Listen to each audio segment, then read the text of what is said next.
Bismillah. Hidup.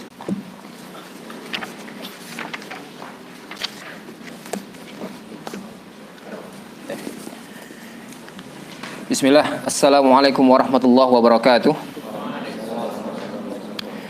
Alhamdulillahirabbil alamin wassalatu wassalamu ala al-mab'uts rahmatan lil alamin sayyidil awwalin wal akhirin an-nabiy as-sadiqul amin wa ala alihi wa sahbihi wa atba'ihi as-sa'irin ala nahjihi ila yaumiddin wassalamu tasliman katsira amma ba'du. Akhwatal kiram, a'azanallahu wa iyyakum jami'an. Insyaallah dalam waktu 1 hari atau 2 hari ini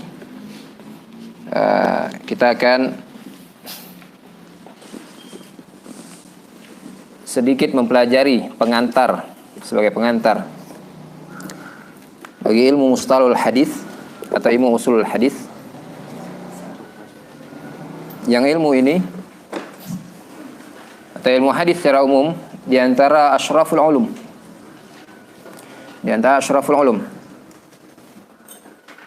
Mengapa dikatakan asyraful ulum?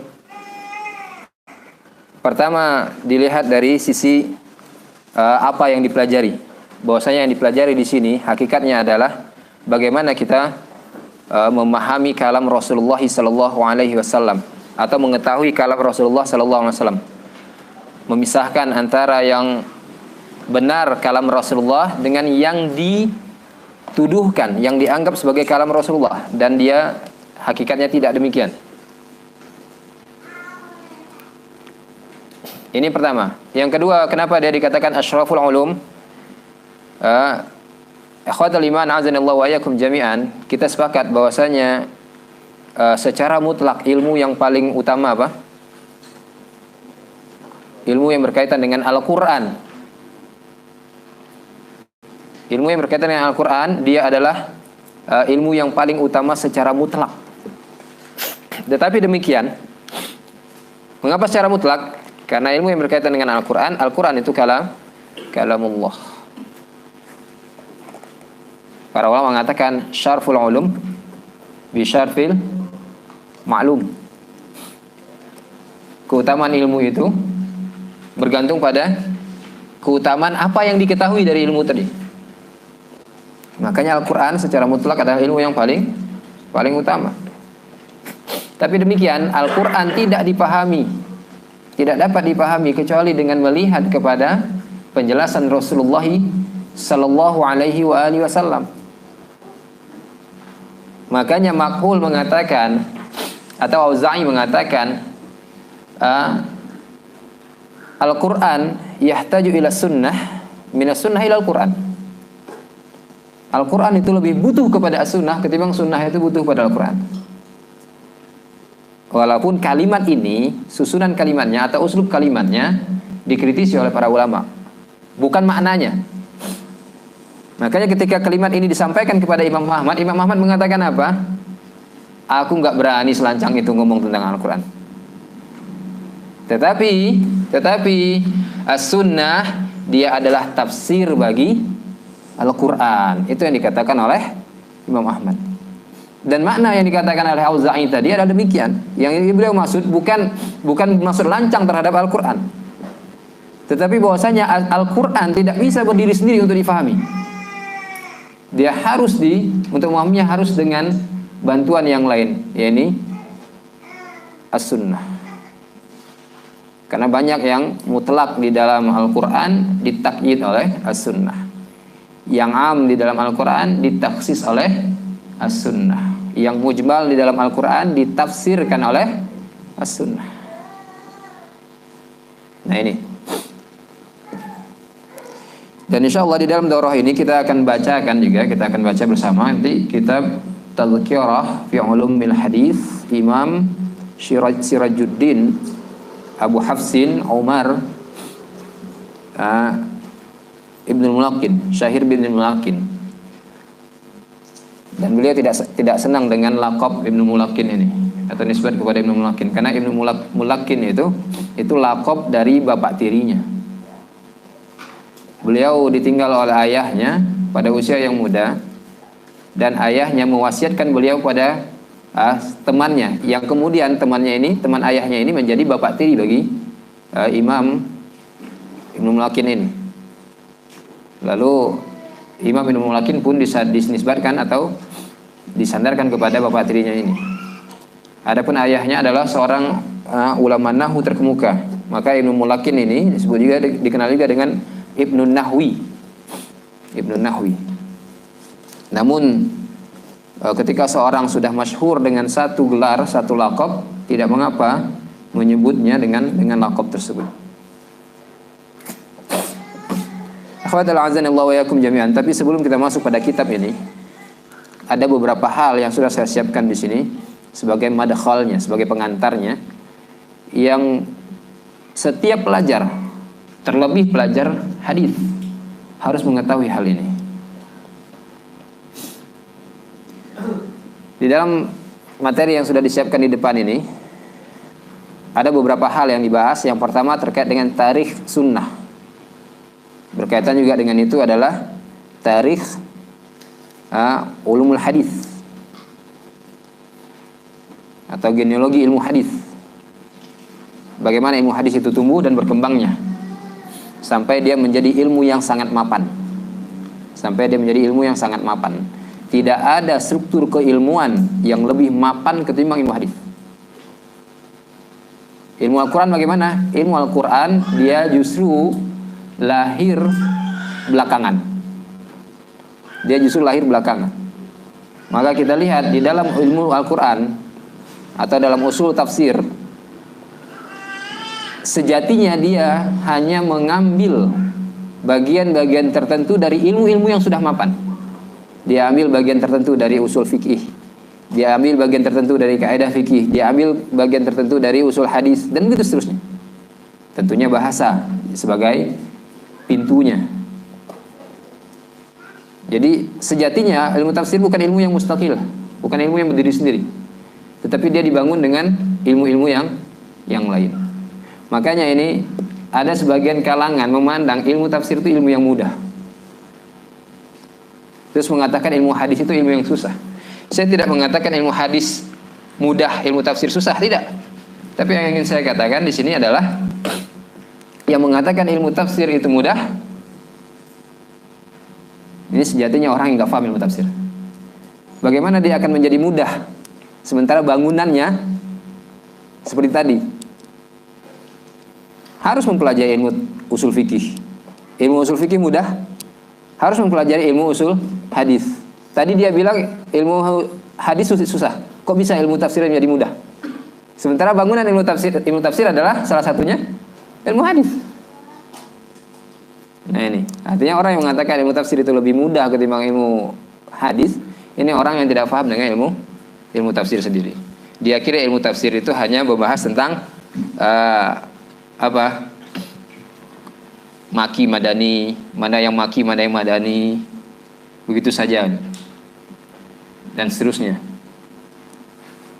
Yang para ulama memasukkan pembahasan itu di dalam Muqaddimah fi usul tafsir. Ya, judulnya Muqaddimah fi usul tafsir. Jadi bukan usul tafsir baru muqaddimahnya itu. Baik, ini intermezzo saja.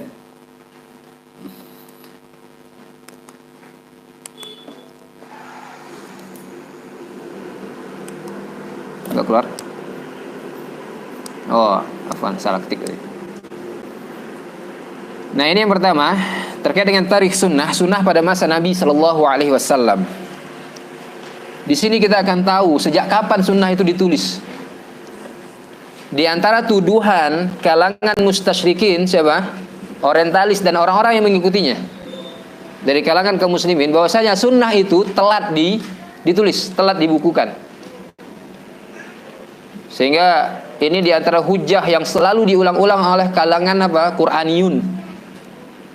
Oleh kalangan Qur'aniyun. Cukup kita dengan Al-Quran, nggak butuh as-sunnah.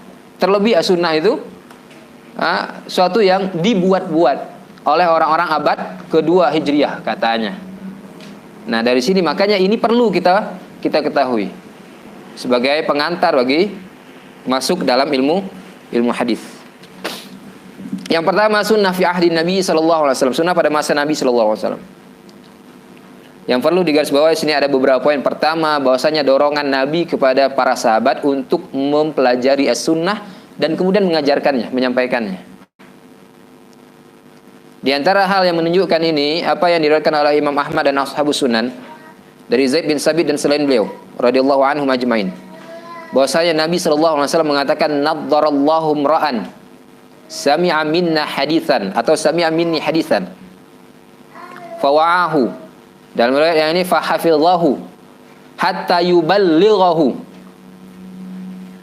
Semoga Allah menjadikan wajah orang yang mendengarkan hadis dari kami, lalu dia menghafalnya, lalu dia menyampaikan. Nah, orang-orang ini semoga Allah jadikan wajahnya bercahaya. Farubba hamili fiqhin ila man huwa afqahu minhu wa rubba hamili fiqhin laisa bifaqih. Berapa banyak orang yang membawa fikih, itu dia membawakan fikih tadi, menyampaikan fikih tadi, menyampaikan ilmu tadi kepada orang yang lebih fakih daripada dia. Dan orang yang menyampaikan tadi sendirinya dia tidak fakih. Dari hadis ini hadis sahih. Dari hadis ini pertama bahwasanya Nabi sallallahu alaihi wasallam mendorong para sahabatnya untuk mempelajari sunnah. Setelah mereka duduk di majelis Nabi, sampaikan kepada orang yang tidak mendengar. Dalam kesempatan yang lain Nabi mengatakan fal yuballigh syahid al-ghaib. Hendaklah yang hadir menyaksikan ini, mendengar pelajaran ini untuk menyampaikan kepada yang tidak hadir. Nah ini. Kemudian juga didorong untuk menghafal juga di sini. Nah ini. Bahkan sebelum disampaikan dihafal loh. Hah? Udah hafal hadis arba'in? Hah? Hadis Jibril udah hafal? Lupa atau belum pernah hafal sama sekali. Oh ini halal nih. Bagi talib ini aib. Harus Jibril. Jangan-jangan innamal a'malu binniyat pun juga nggak hafal gitu. Ini aib. Masa talib nggak hafal hadis innamal a'malu binniyat gitu. Sementara dia apa? Kata Imam Syafi'i, masuk pada 70 bab ilmu coba. Kita mau mempelajari ilmu, pintunya dulu yang dipelajari. Nah, di antaranya apa? Yang masuk dalam 70 bab tadi. Wah, innamal a'malu binniyat nggak dihafal. Gimana mau disampaikan? Kemudian pelajaran yang lain, ini terkait dengan ilmu riwayat. Tidak lazim rawi hadis hatta pada masa periwayatan sampai sekitar abad ketiga Hijriah. Tidak lazim seorang rawi adalah seorang faqih. Apalagi rawi kitab hadis belakangan ya. Oh saya punya sanad Sahih Bukhari. Oh tidak lazim dia seorang yang faqih. Oh saya punya sanad Sahih Muslim, saya punya sanad ini, punya sanad Al-Quran. Tidak mesti orang yang faqih. Bahkan bisa jadi dia orang yang biasa saja. Pelajarannya apa? Jangan kegeeran kalau punya sanad satu. Yang kedua, jangan tertipu kalau kita kenal dengan orang yang punya sanad. Dua, ya. Belum lagi tentang sanad ini kita banyak salah paham. Sampai mengira ada sebagian orang yang mempelajari agama tapi tidak punya sanad. Nah, itu kan aneh. Ya. Oh, ganti atau gimana? Dua-duanya. Berat ini. Waduh. Ini nggak kedengeran kalau di dalam gitu. Atau gimana? Mic yang kedua di atas di bawah. Repot ya. Repot ini. Nanti mic yang ketiga lagi. Pulang saya. Kemudian tanawub fit ta'alum. Para sahabat itu saling bergantian dalam belajar, dalam menghadiri majelis Nabi sallallahu alaihi wasallam. Artinya apa? Kalau dia nggak bisa datang dalam satu majelis, temannya ada yang datang. Ketika temannya pulang, dia tanya, tadi dapat pelajaran apa? Besok gantian dia yang datang, temannya yang kerja. Kalau kita hari ini, pertemuan pertama saya yang kerja, biar teman-teman yang lain ada saat. Pertemuan berikutnya, teman-teman yang lain sebagian yang hadir nggak hadir, saya pun juga nggak hadir saat. Dan nggak pernah nanya tadi pelajarannya apa. Ya. Padahal guru-guru kita dulu nggak tahu kalau guru-guru antum ya, paling tidak guru-guru saya nih. Kalau kamu tidak masuk, nak, tanyakan pelajaran kepada teman kamu, salin catatan teman kamu. Nggak tahu kalau guru-guru antum. Guru saya begitu, demikian. Dan itu hakikat yang dilakukan oleh para sahabat. Nah, ini kasusnya diantaranya apa yang dilakukan oleh Imam Al-Bukhari dari Umar bin Khattab radhiyallahu an. Bahwasanya beliau sallallahu alaihi wasallam ini dalam Kitabul Ilmi, bab tanawub fil ilmi. Beliau punya tetangga dari kalangan orang Ansor. Tinggalnya nggak dekat dengan masjid Nabi. Umar, bukannya Abu Bakar yang bergandengan dengan masjid, enggak. Satu hari Umar yang ngaji. Hari berikutnya gantian, tetangganya yang ngaji, dia yang kerja. Begitu terus. Dan apa yang dilakukan? Ketika pulang, siapapun yang ngaji, yang nggak datang, nanya, tadi pelajaran apa? Itu yang dilakukan oleh Umar bin Khattab dengan tetangganya dari kalangan Ansar. Nah, ini juga harusnya demikian kita. Kemudian sebahagian sahabat mereka mencatat hadis dan diizinkan oleh Nabi sallallahu alaihi wasallam dalam untuk mencatat. Seperti yang diriwayatkan oleh Imam Ad-Darimi dari Abdullah bin Amr bin Al-As radhiyallahu anhuma. Beliau menceritakan, "Kuntu aktubu kulla syai'in asma'uhu min Rasulillah sallallahu alaihi wasallam. Uridu hifdhahu." Lihat semangatnya menghafal. Bukan sekedar mencatat terus jadi pajangan. Kalau kita beli kitab terus jadi pajangan ya, boro-boro dihafal, dibaca aja lah enggak. Fanahatni Quraisy. Lalu orang Quraisy datang gitu ya. Sahabat-sahabat yang lain maksudnya datang. Nah, naonan ente gitu. Banyak eta dicatat kabeh. Masa semuanya dicatat gitu. Lalu mereka mengatakan, "Taktubu kulla syai' sami'tahu min Rasulillah sallallahu alaihi wasallam." Wa Rasulullah sallallahu alaihi wasallam basyarun yatakallamu fil ghadab wa ridha. Aneh kamu ini. Masa kamu catat semuanya dari Nabi sementara Nabi itu adalah manusia seperti kita yang dia berbicara dalam keadaan dia marah ataupun dia ridha. Maksudnya apa? Secara umum manusia, fitrahnya manusia, kalau dia bicara dalam keadaan marah itu ada unsur kesalahan di dalam pembicaraannya. Berpeluang salah. Kalau dia bicara dalam keadaan ridho, kadang berlebihan. Ya, kadang berlebihan. Saking dia bahagianya gitu ya. Salah juga akhir pembicaraannya. Itu maksudnya. Walaupun peluang salah dalam keadaan marah itu lebih besar. Lalu Abdullah bin Amru bingung nih, gamang, galau lah dia. Ini gimana ini? Lalu dia datang kepada Nabi sallallahu alaihi wasallam mengabarkan hal ini. Lalu Nabi memerintahkan kepadanya apa? Uktub, nggak apa-apa, tulis saja. Fawalladzi nafsi biyadihi ma kharaja minhu illa haq. Dengan menunjuk pada lisannya. Demi zat yang jiwaku berada di tangannya, tidak ada yang keluar dari ini kecuali kebenaran. Nah, itu yang dimaksud dengan maksum itu di situ. Itu yang dimaksud dengan maksum tadi. Nah, ini artinya hadis itu sudah dicatat sejak awal ya, padahal sejak Nabi hidup lagi sudah dicatat. Di antara yang mencatat Abdullah bin Amr bin Al-As dan sahabat yang lain. Mustafa Al-Azami itu di dalam disertasi beliau ketika membantah Joseph Sachs dan yang lainnya terkait dengan penulisan hadis ini, beliau membawakan senarai daftar puluhan sahabat yang mencatat Al-Quran dan Sunnah pada masa Nabi hidup. Bukan 17 seperti yang banyak-banyak dalam sebagian kitab, bukan hanya 17, puluhan yang dibawakan itu. Termasuk yang punya catatan itu sebenarnya Abu Hurairah. Walaupun riwayat yang masyhur dari Abu Hurairah mengatakan tidaklah ada orang lain yang lebih banyak hafal hadis Nabi sallallahu alaihi wasallam ketimbang saya dibanding siapa? Abdullah bin Amr. Kenapa bisa begitu? Karena dia mencatatnya sementara saya tidak. Itu mencatat di saat dia mendengar dari Nabi sallallahu alaihi wasallam.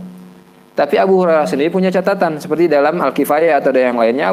Disampaikan riwayat sampai pada Abu Hurairah, pada suatu hari dia berdiskusi dengan sahabat-sahabatnya.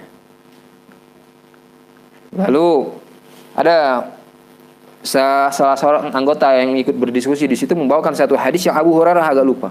Lalu Abu Hurairah mengatakan apa? Kalau seandainya hadis itu benar, insya Allah akan didapatkan dalam catatan saya. Lalu Abu Hurairah pulang, lihat catatannya. Kemudian setelah itu dia ditanya, gimana? Apa kata Abu Hurairah? Kan saya udah bilang, kalau benar ada dalam catatan saya. Dan memang ada.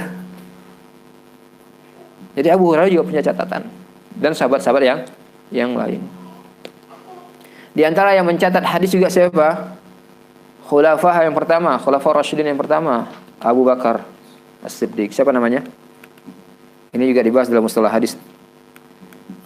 Orang yang masyhur dengan kunyah. Siapa namanya? Nama Abu Bakar siapa? Abdullah bin Abdullah bin Utsman. Abdullah bin Utsman Abu Kuhafah. Nah ini.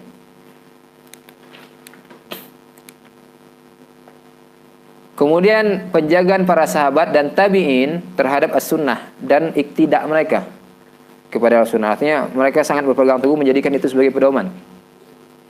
Di antara poin-poin di sini adalah kehati-hatian riwayat dalam riwayat hadis. Ini dalam rangka mereka menjaga sunnah tadi.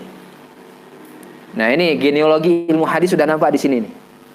Mulai dari bagaimana mereka menjaga sunnah itu biar tetap otentik, biar tetap original, tidak ditambah-tambahkan. Bahkan kalau bisa tidak berubah seperti yang dikatakan oleh Nabi, lafaznya. Bukan hanya maknanya yang tidak berubah, tapi kalau bisa lafaznya tidak berubah. Abdurrahman bin Abi Layla mengatakan apa? Sebagaimana dalam Mukhtasar Al-Mu'ammal fi Raddi ila Amril Awal, Abu Samah. Beliau mengatakan, aku menemui berapa? 120 sahabat Nabi dari kalangan Ansor. Tidaklah seorang dari mereka ini menyampaikan suatu hadis kecuali dia suka kalau saudaranya telah mencukupinya. Hati-hatinya mereka. Kalau sudah ada orang yang menyampaikan hadis, sudahlah, cukup. Saya tahu hadis itu, saya dengar juga dari Nabi itu. Tapi cukup dia saja menyampaikan. Ngapain saya lagi gitu? Kalau kita hari ini berlomba-lomba untuk tampil di depannya, bicara tentang masalah-masalah agama yang berat-berat, am dan khos aja nggak bisa bedain, mutlak muqayyad aja nggak tahu gitu. Tapi para sahabat lihat kehati-hatian mereka dalam ilmu, dalam agama. Ilmu ini agama. Sekalipun mereka tahu apa yang disampaikan oleh Nabi SAW, kalau sudah ada sahabat lain yang menyampaikannya, mereka sudah mencukupkan diri dengan hal itu. Kemudian juga Muhammad bin Amr bin Alqamah dari kalangan tabi'in. Dia mengatakan apa kepada murid-muridnya ketika mereka ingin belajar kepadanya? Dia mengatakan apa? Tidak, wallahi, aku tidak akan sampaikan hadis kepada kalian sampai kalian mencatatnya. Kenapa? Aku khawatir kalau kalian keliru nanti dalam meriwayatkannya dariku. Ya. Ini masa tabi'in. Artinya di sini juga berarti pencatatan hadis itu sudah ada, walaupun sifatnya masih individual. Tidak terkoordinir. Ini dalam Muhaddits Fasil dalam Al-Jami' li Ahkamir Rawi. Muhaddits Fasil Raha Murmuzi dan Al-Jami' li Akhlaqir Rawi Al-Khatib Al-Baghdadi. Kemudian tasabut dalam menerima riwayat. Di antara bukti contohnya apa?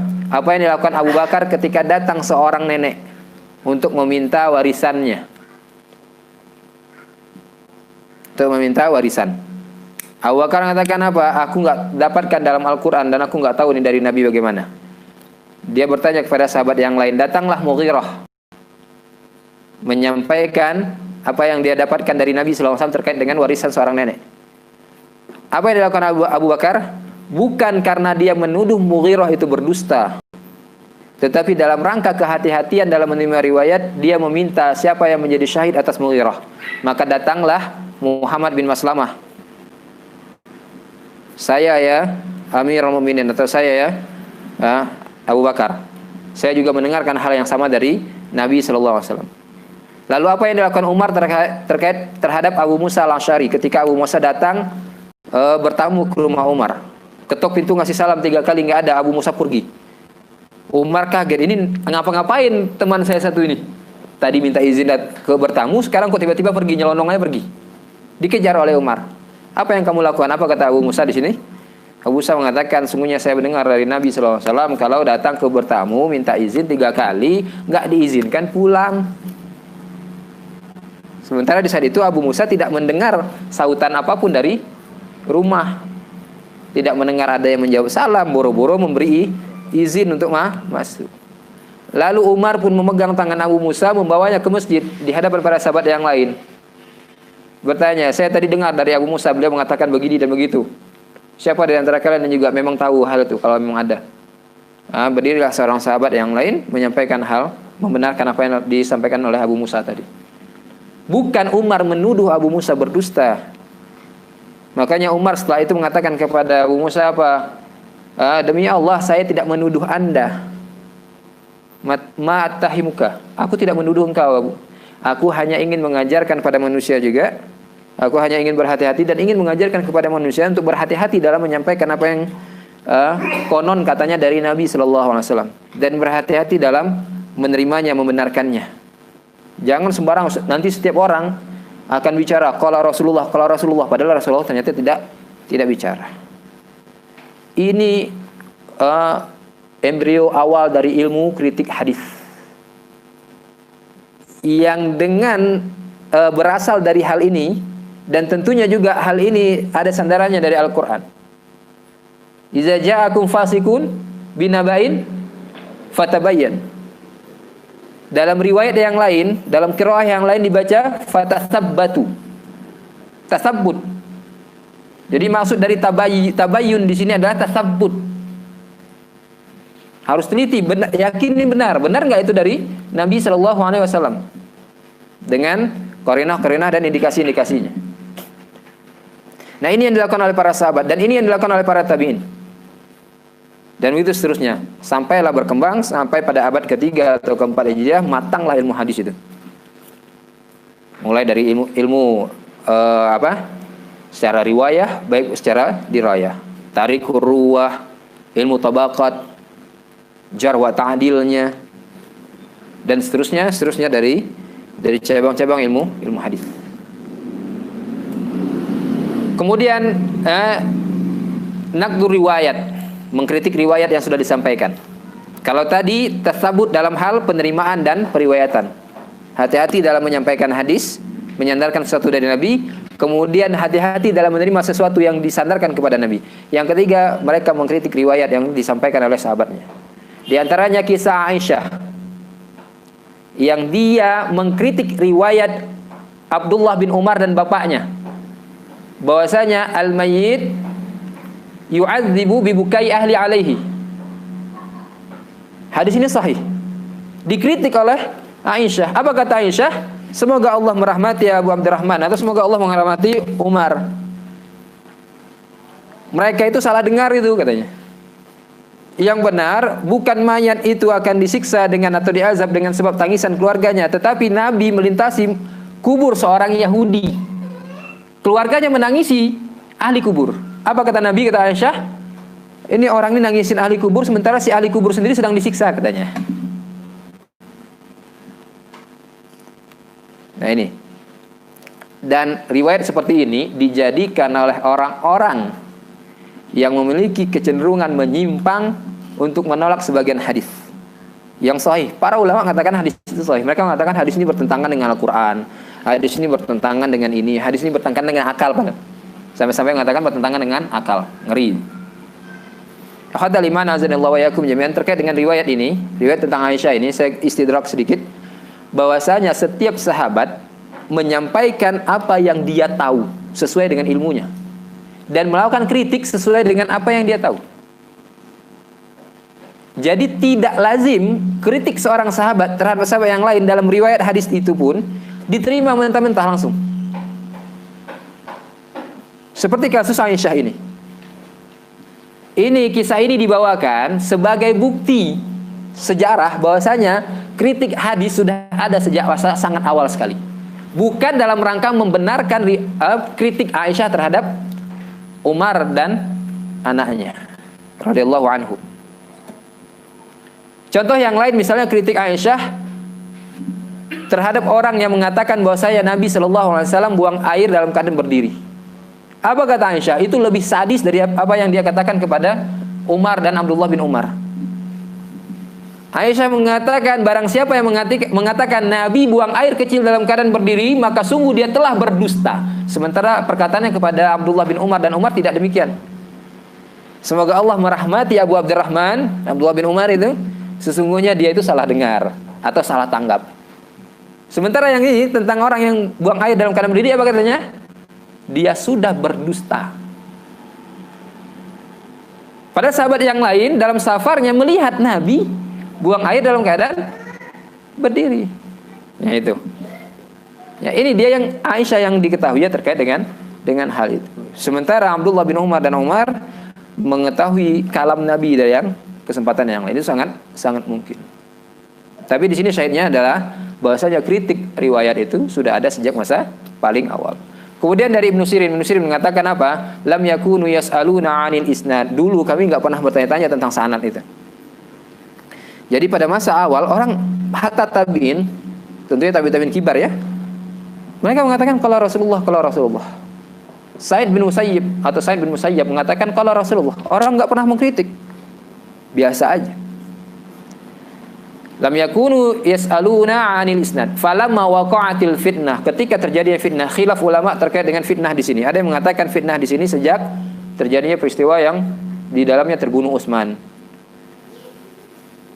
Ada mengatakan yang lain. Intinya fitnah di sini ketika semakin banyak orang-orang yang bermudah-mudahan dalam meriwayatkan hadis. Sehingga perlu diteliti satu persatu kebenaran riwayat tadi. Qalu sammu lana rijalakum. Sebutkan rijalmu. Kamu mengatakan qala Rasulullah. Emang kamu dengar dari mana? Sementara kamu nggak pernah ketemu dengan Rasul sallallahu alaihi wasallam ya ini. Nah, artinya kritik ini berlaku pada orang-orang setelah sahabat. Berlaku pada orang-orang setelah sahabat. Kalau sahabat mengatakan qala Rasulullah, tabi'in nggak bisa apa-apa, sudah. Anas mengatakan apa? Kami nggak kenal dengan apa yang namanya dusta, itu nggak tahu kami. Para sahabat itu jauh sekali dari berdusta atas nama Nabi Sallallahu Alaihi Wasallam. Jangankan atas nama Nabi, berdusta dalam hal-hal yang lebih sepele dari itu pun mereka nggak mau.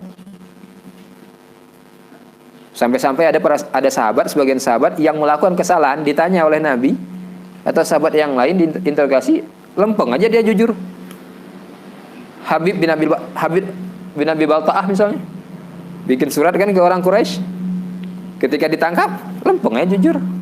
Ya Rasulullah, saya makan ini karena gini-gini ini. Nggak ada kayak kita kan bersandiwara dulu gitu. Buat alibi, nggak ada. Ada sahabatnya yang kegemarannya apa? Minum khamar. Dipanggil, dikasih hukuman, minum lagi dikasih hukuman gitu terus. Sampai sahabat yang lain gregetan gitu. Bunuh aja lah orang ini katanya. Kata Nabi, enggak, ngapain dibunuh? Sungguhnya dia mencintai Allah dan Rasulnya gitu. Cuma hawa nafsunya terkait dengan khamar ini kelewat batas gitu. Dia tahu salah. Orang yang digelari apa? Yang suka bikin Nabi ketawa ya. Maka kalau Nabi hadir di satu majelis, orang ini ada, sahabat ini ada, insya Allah Nabi akan tertawa saja dengan ulahnya itu. Siapa namanya? Coba cari. Tamulana rijalakum fayunzaru ila ahli sunnah fayukhadhu hadithuhum.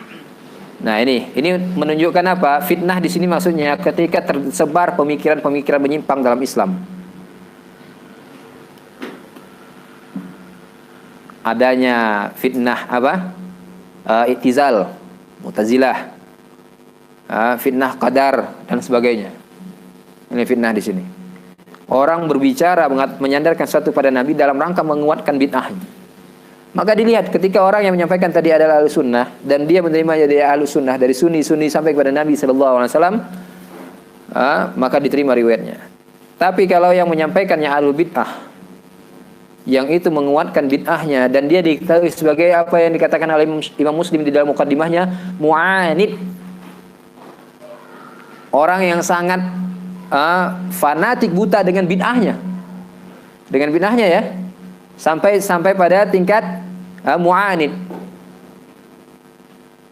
Nggak mau tahu, pokoknya ini yang harus dia apa? Ini tokoh-tokoh Mu'tazilah dan semisalnya, itu yang disebut mu'anid. Ditolak hadisnya. fala yu'khadhu hadithu. Kemudian setelah seperti itu juga ada murajaah dan mengulang-ulang mudzakarah apa yang mereka dengar dan apa yang mereka pelajari. Ini belajar hadis itu demikian.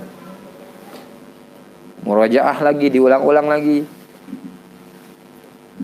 Imran bin Husain radhiyallahu anhu beliau mengatakan innahum kanu yatadzakarun al-hadis. Demikian juga diriwayatkan dari Anas dan yang lain, sahabat-sahabat yang lain. Mereka ada hadis yang dia dengarkan didiskusikan. Diulang-ulang sehingga dengan itu semakin faham, kemudian diikuti dengan amal. Diikuti dengan amal. Mereka mempelajari hadis seperti mereka mempelajari Al-Qur'an. Bagaimana para sahabat mempelajari Al-Qur'an? Mereka tidak melewati 5 atau 10 ayat kecuali mereka amalkan. Baru tambah lagi. Kalau kita sekarang langsung 30 juz ya. Langsung 30 juz. Kemudian Syu'bah bin Al-Hajjaj, Amirul Mukminin fil hadis. Apa beliau mengatakan? La tukallimni. Pada suatu hari dia keluar dari majelis gurunya bersama teman-temannya. Lalu dia menggerak-gerakkan bibirnya. Teman-temannya ngajak dia ngobrol, membahas yang lain. Apa katanya? Jangan ngomong dengan saya. Jangan ganggu saya, jangan ajak saya ngobrol. Fa ini qad hafiztu 'an Ibnu Aun. Ini gurunya Ibnu Aun. 'asyrata ahadits tuh, 10 hadis aja coba. Enggak banyak kan? 10 hadis saja.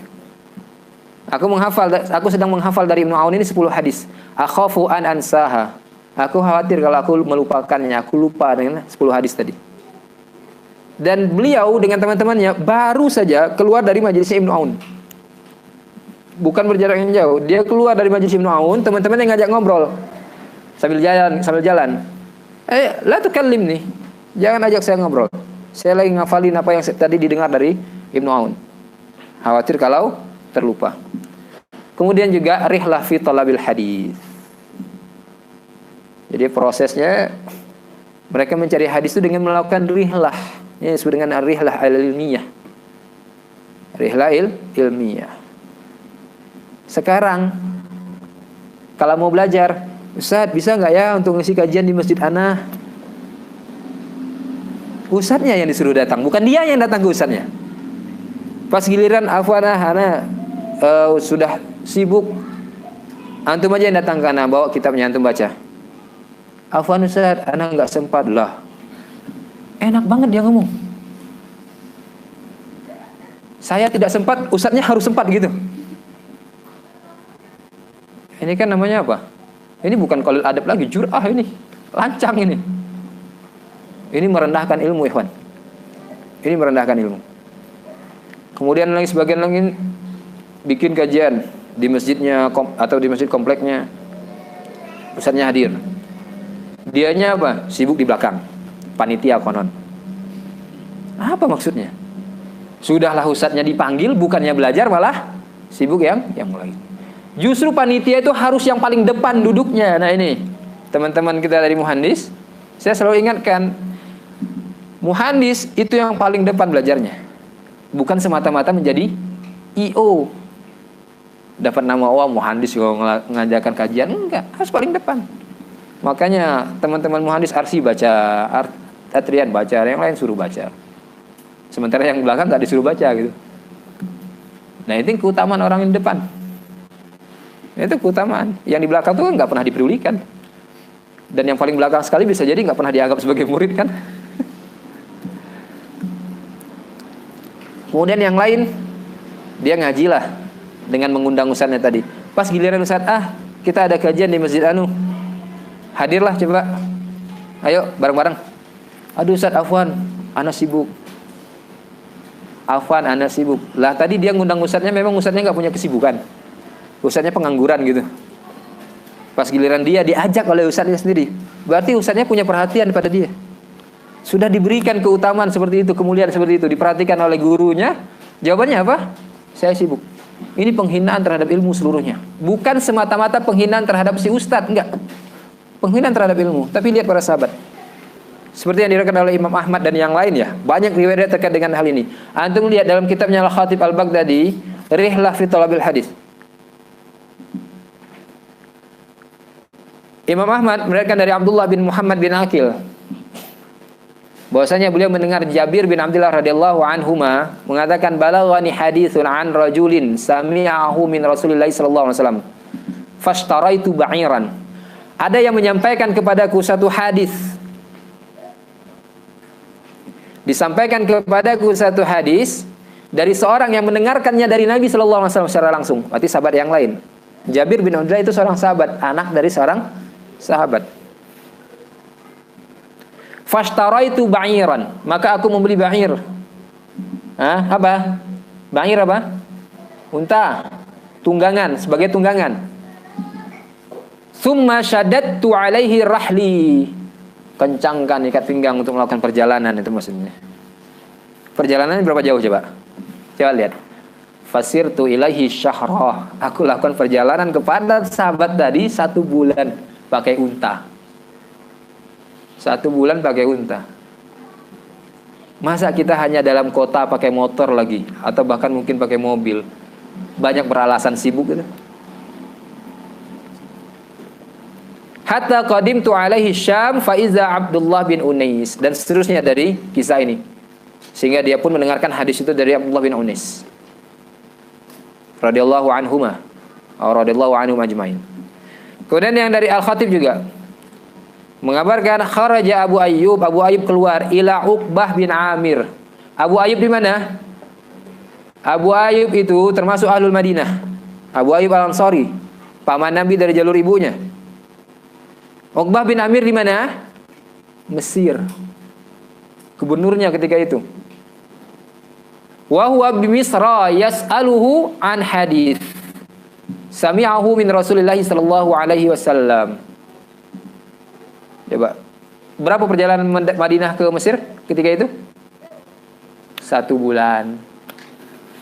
Satu bulan. Kita perjalanan 2 jam, sibuk. Ustadznya perjalanan 3 jam sanggup. Diminta ke sana kemari, Ustadz, ayolah isi kajian di sini.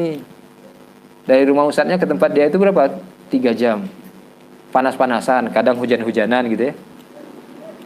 Pas giliran dia diminta oleh ustadznya, yang jaraknya cuma 2 jam atau 1 jam, beralasan sibuk. Jauh sekali kita dengan para sahabat dalam menuntut ilmu. Dan ahlu sunnah, ciri ahlu sunnah itu apa? Ciri ahlu sunnah itu ilmu. Ciri ahlu sunnah itu hadis. Sunnah itu sendiri. Makanya ahlu sunnah tidak dinamai dengan nama yang lain selain sunnah. Jadi kalau ada orang ngaku ahlu sunnah, nggak pernah mempelajari sunnah, atau malah kegerahan dengan materi-materi sunnah, itu dipertanyakan pengakuannya. Kullu yudda'i waslan bil laila wa laila la tukiru lahu bizak. Semua orang mengaku punya hubungan dengan Laila, tapi Laila nggak mengakuinya. Kegeeran namanya. Laila pacar saya, katanya kan. Saya Laila bilang, siapa lu? Kenal aja enggak gua. Mengaku ahlus sunnah, tapi kata Nabi, emang kapan dia mempelajari sunnah saya? Kata Nabi, kan lucu kan kalau seandainya kayak gitu kita besok. Nggak ada ciri-ciri ahlus sunnahnya. Ciri ahlus sunnah yang paling besar itu ilmu dan sunnah itu sendiri sebagai sumber ilmu. Ashhurur ruwah as-sahabah wa tabi'in. Rawi-rawi hadis dari kalangan sahabat dan tabi'in. Ini orang-orang ini para hufaz ya, tapi nggak pernah dipanggil al-hafiz. Nggak pernah dipanggil al-hafiz Abu Hurairah gitu. Ya, Amirul Mukminin fil hadis Abu Hurairah gitu. Syekhul Islam Abu Hurairah nggak pernah. Abu Hurairah, Aisyah, ini ya al-mukthirun bil hadis ya. Abu Hurairah, Aisyah, Abdullah bin Umar, Anas bin Malik, Abdullah bin Abbas, Jabir bin Abdullah, Abu Sa'id al-Khudri dan yang lainnya. Mengapa Abu Bakar, Umar dan semisalnya tidak masuk dalam daftar ini, tidak termasuk dalam mukthirun bil hadis? Ada beberapa jawaban. Pertama, mereka sibuk dengan mengurusi hal yang lebih besar. Bukan hadis, menyampaikan hadis tidak besar, tapi masing-masing ada porsinya. Abu Bakar misalnya, dia mengurusi umat seluruhnya. Biar kaum muslimin tenang, tidurnya nyaman. Menjaga pilar negara. Jadi dia, Abu Bakar, tidak buka kajian di Masjid Nabawi, enggak. Tapi yang buka kajian siapa? Abu Hurairah gitu. dan yang lain. Kemudian dari kalangan tabi'in ini yang besar-besar, Amir Asy-Sya'bi, Syu'bah bin Al-Hajjaj, Atha bin Abi Rabah, Ikrimah maula bin Abbas, Sa'id bin Jubair, Sa'id bin Musayyab, Al-Hasan Al-Basri. Ini di antara tabi'i senior. Sebagiannya tabi'in sighar ada, tapi yang masyhur.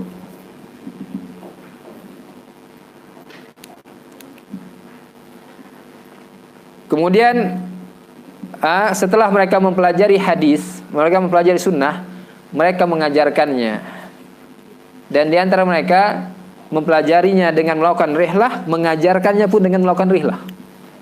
Ada yang pindah ke Nisabur, atau ada yang pindah ke Kufah, ada yang pindah ke Basrah, ada yang pindah ke Baghdad, ada yang pindah ke Mesir dan seterusnya. Dinah ini Khulafur Arba'ah, Aisyah, Abu Sa'id Al-Khudri, Zaid bin Sabit. Kemudian di kalangan tabi'in ada Sa'id bin Musayyab, Urwah bin Zubair, Muhammad bin Syihab Az-Zuhri, Muhammad bin Muslim bin Syihab Az-Zuhri, Salim bin Abdullah bin Umar bin Al-Khattab, gurunya Zuhri, Muhammad bin Munkadir. Kemudian di Mekah ada Mu'adz bin Jabal, Khalid bin Usaid, Al-Hakam bin Al-As, Utsman bin Talhah, Abdullah bin Abbas. Jadi Abdullah bin Abbas itu termasuk yang mukim di Mekah. Penting kita tahu untuk ini. Nanti ada pembahasan dalam ketika kita membaca kitab Tazkirah nanti. Apa penting kita tahu negeri masing-masing rawi. Sahabat Anu dia tinggal di mana? Tabi Anu dia tinggal di mana? Dan seterusnya. Dari kalangan tabi'in yang ada di Mekah siapa? Mujahid ibn Jubair, muridnya Ibnu Abbas juga. Atha bin Rabah, Tawus bin Kaisan, Ikrimah maula Ibnu Abbas. Sudah tadi Sa'id bin Jubair, ini yang di Mekah. Beberapa nama yang terakhir itu banyak mengambil dari Ibnu Abbas. Kemudian yang ada di Kufah, siapa? Abdullah bin Mas'ud dan 300 orang yang ikut dalam Bai'ah Ridwan. Itu mereka banyak di Kufah. Yang ikut Bai'ah Ridwan ada sekitar berapa? 1400. Kemudian 70 dari kalangan ahli Badar. Sahabat-sahabat senior juga. Ali bin Abi Thalib, Sa'ad bin Abi Waqqas, Sa'id bin Zaid. Kemudian tabi'i, dari kalangan tabi'i ada Amir bin Syurahil Asy-Sya'bi. Jadi Asy-Sya'bi itu adanya di Kufah. Ibrahim An-Nakhai, Abu Ishaq As-Sabi'i.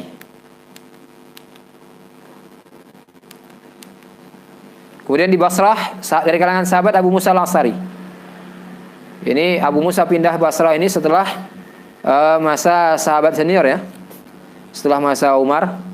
Ketika Umar di Madinah, Abu Musa masih di Madinah. Kemudian Abdullah bin Abbas. Nah, pernah ke Basrah, pernah pindah ke Basrah. Kemudian Utbah bin Ghazwan, Imran bin Husain, Abu Buraidah Al-Aslami. Kemudian dari kalangan tabi'in Al-Hasan Al-Basri, walaupun ibunya pernah di Madinah, Ayyub As-Sakhtiyani, Bahzun ibni Hukaim, Abdullah bin Aun, Qatadah bin Di'amah. Abdullah bin Aun yang tadi menjadi gurunya siapa? Syu'bah bin Al-Hajjaj. Jadi Syu'bah di mana? Basrah. Kemudian di Syam ada Mu'adz bin Jabal, Ubadah bin As-Samit, Abu Darda, Abdurrahman bin Ghanam. Abdurrahman bin Ghanam ini yang meriwayatkan hadis tentang diantaranya, ya, salah satunya tentang as-sam wa ta'ah. Kemudian Abu Ubaidah bin Al-Jarrah, kemudian Bilal bin Rabah, Khalid bin Al-Walid, Al-Fadl bin Abbas. Al-Fadl bin Abbas, saudaranya Abdullah. Kemudian dari kalangan tabi'in ada Salim bin Abdullah Al-Muharibi, bukan Salim bin Abdullah bin Umar. Salim bin Abdullah bin Umar di mana? Barusan tadi udah lupa. Aduh. Kemudian di Madinah ya, gurunya Az-Zuhri. Kemudian Aid bin Abdullah Al-Khawlani, Khawlani bi fathil kha. Abu Sulaiman Ad-Darani, Amir bin Hani, Kemudian di Mesir wa Ifriqiya wal Maghrib. Apa beda Mesir dengan Afrika? Ini harus tahu nih. Hari ini secara geografi, kalau kita bicara ilmu geografi, Mesir masuk bagian Afrika. Dalam khazanah kaum muslimin tidak. Mesir, Afrika. Hah? Apa beda? Afrika itu setelah Mesir, itu Afrika. Mesir itu masih bukan Afrika. Afrika Utara itu berarti Aljazair terus ke barat. Masuk wilayah Maghrib. Maghrib itu Janub Afrika. Afrika Utara. Termasuk di sini apa? Kirwan. Kirwan itu Afrika. Dari kalangan sahabat yang ada di sana siapa? Abdullah bin Umar. Saya nggak tahu nih Abdullah bin Umar. Tapi asalnya Madinah nih Abdullah bin Umar. Kalau pernah ke Afrika, ke Mesir, iya. Ya, Abdullah bin Umar. Kemudian Abdullah bin Abbas juga masuk. Abdullah bin Abbas itu misalnya 3. Madinah, kemudian Mekah, kemudian barusan tadi apa? Abdullah bin Abbas. Basrah. Tuh. Basrah. Kemudian Abdullah bin Mas'ud. Abdullah bin Mas'ud juga lama juga di Kufah. Kemudian Abdullah bin Amr bin Al-As. Ini memang domisili di sana bersama bapaknya mengurusi Mesir. Kemudian Jabalah bin Amru. Abdullah bin Sa'ad Sufi. Dari kalangan tabi'in Bakar bin Sawadah, Hayyan bin Jabal, Abdurrahman bin Rafi', Abdullah bin Al-Mughirah, Ismail bin Ubaid. Kemudian kita bicara tentang Kitabatul Hadis. Tadi tarikh ya. Sekarang Kitabatul Hadis. Walaupun tadi sudah disinggung. Kemudian sebagian sahabat mereka mencatat hadis pada masa Nabi. Sudah tadi. Di antaranya Abdullah bin Amr bin Al-As. Kemudian sebagian mereka mencatat hadis. Sebagian orang setelah Nabi. Ini dibuang kata Ba'dun. Sebagian mereka yang setelahnya dari kalangan tabi'in dan abahnya juga mencatat hadis. Banyak, kalau kita bicara tabi'in ini lebih banyak daripada para sahabat yang mencatat hadis. Kemudian di antara riwayat di sini adalah Muhammad bin Sirin. Dia mengatakan apa? Fi risalati Samurah bin Jundub ini. Jadi Samurah bin Jundub dia menulis beberapa hadis Nabi sallallahu alaihi wasallam, kemudian diberikan kepada anak-anaknya dan dijaga oleh anak-anaknya. Sebagian apa yang ada dalam risalah ini diriwayatkan kembali oleh sebagian yang lain, ada dalam kitab Sunan sebagiannya. Walaupun mungkin tidak utuh. Dalam risalah Samurah kepada anak-anaknya, ilmun katsirun, ada ilmu yang banyak sekali ini hadis. Kemudian ada Sahifah As-Sadiqah. Sahifah As-Sadiqah ini yang di catatannya Abdullah bin Amr bin Al-As, disebut dengan Sahifah As-Sadiqah. Kenapa?